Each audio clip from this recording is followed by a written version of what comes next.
Hey, what up? I just made a long, reasonable video that takes 20 minutes. And in this video, I want it to be brief and unreasonable and a little bit more action-packed, to be blunt. What happens when vegans take over the government? Something all the world fears.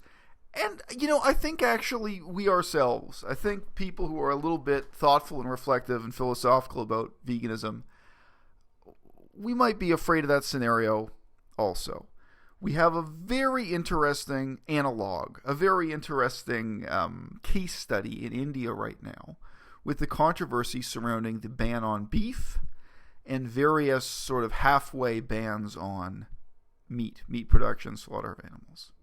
Now, if you read the American press on this, it's completely hypocritical, completely shallow and insincere, and the way Americans respond to this is by saying, the only story here is of one religious group oppressing another. This is just the tragedy of Hindus oppressing Muslims, and there's absolutely no possibility in the American imagination that the oppression of the cows could itself be an issue, that the production of meat and milk might have other elements, philosophical, ethical, and ecological, aside from and in addition to the religious conflict between Hindus and Muslims. Although definitely the Hindu versus Muslim conflict is part of the story.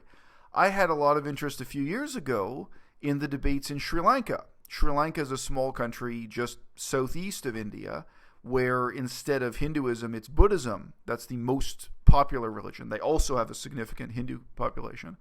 But in a majority rules circumstance, the Buddhists are the most powerful people in parliament. And there were real debates about whether or not Buddhists should try to minimize or make illegal completely the slaughter of cows, the production of beef.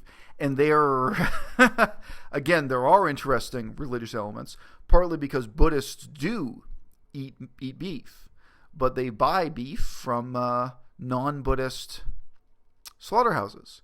It is very common to hear Buddhists say things in that part of the world like, don't worry, the butcher is a Muslim, i.e. the bad karma from killing this animal doesn't go to me and doesn't go to a fellow Buddhist. Instead, it goes to Muslims. So, okay, these are somewhat bizarre issues. The questions involved can only imperfectly be applied from one cultural setting to another, but still, the questions are really worth thinking about. When the Bolsheviks took over power in Russia, 1917, give or take a few years, there was a civil war, there were a few other interruptions in there. The Bolsheviks were not supported by the majority of the population. And if you doubt me, look at the election results from the elections of, as I recall, November 1917. Quite late in 1917, there were elections held in Russia. Lenin didn't win. The Bolsheviks didn't win. A remarkably small percentage of people voted for the Bolsheviks. But they seemed to somehow take over power and keep power anyway.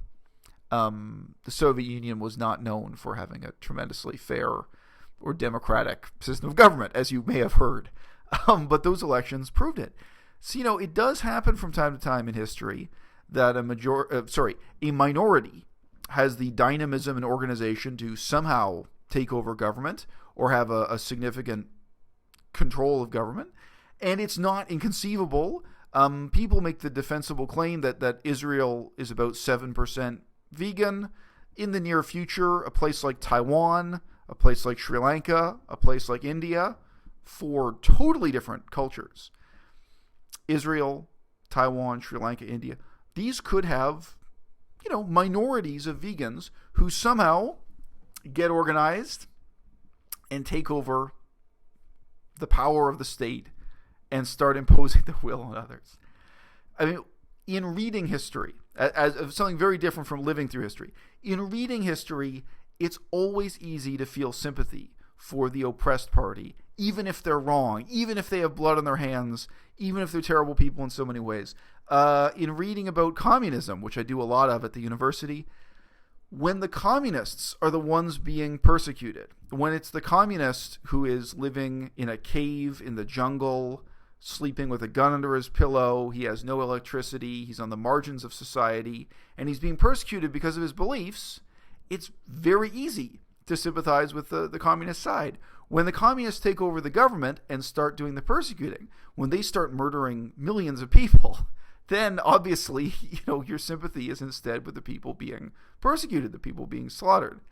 I'm sorry to say, it's no exaggeration. Lately, I've been reading some first-person eyewitness accounts from the Russian Revolution of atrocities committed by the communists, and boy,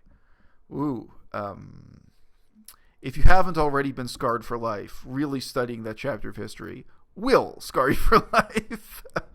I'm not quite immune to the emotional effect that studying that type of history has on you. But I've already worked on Cambodia, China, many other dramatic and extreme and revolutionary changes in the world's history. But lately I've been learning some things about Russia that I did not know before, and how Russia fits into the history of Asia. But I digress.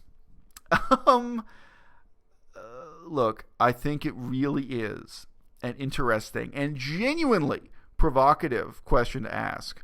What would happen, or what will happen, if vegans get a little piece of state power in any of these countries?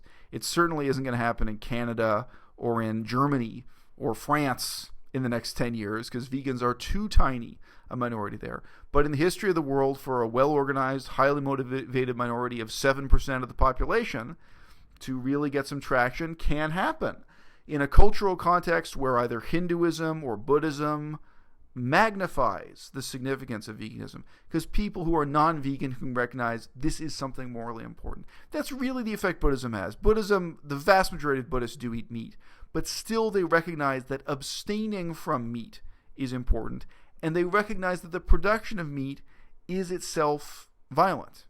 That's a huge difference from the American journalists who write these ridiculous articles. I'm going to give you a link to a typical example below this video. It's not the worst, but it's just this smarmy American attitude of, banning the production of beef in India. This can't possibly have any legitimacy. This is just about Hindus pushing around Muslims, and there's nothing else. There's no other substance story.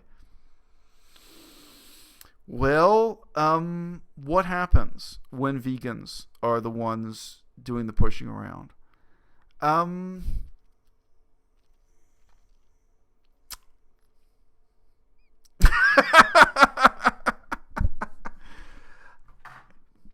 It's hard for me to imagine that they'd want to take a sort of gradual, halfway approach to stamping out, say, vivisection performed on primates. It's hard for me to imagine they take a gradual or halfway approach to reducing the production of beef. Would vegans say, let's try to reduce beef production by 50%? Or would they actually try to basically burn down that sector of the economy overnight? I just said I made a much longer video with a much more reasonable humming and hawing. But in this video, I am just putting forward the question and saying that all of us can watch the peculiar contradictions of history that now unfold in places like India, Taiwan, possibly Israel. And we can look in the mirror and look at our fellow vegans who show up at events and meetings, and we can ask ourselves these difficult questions.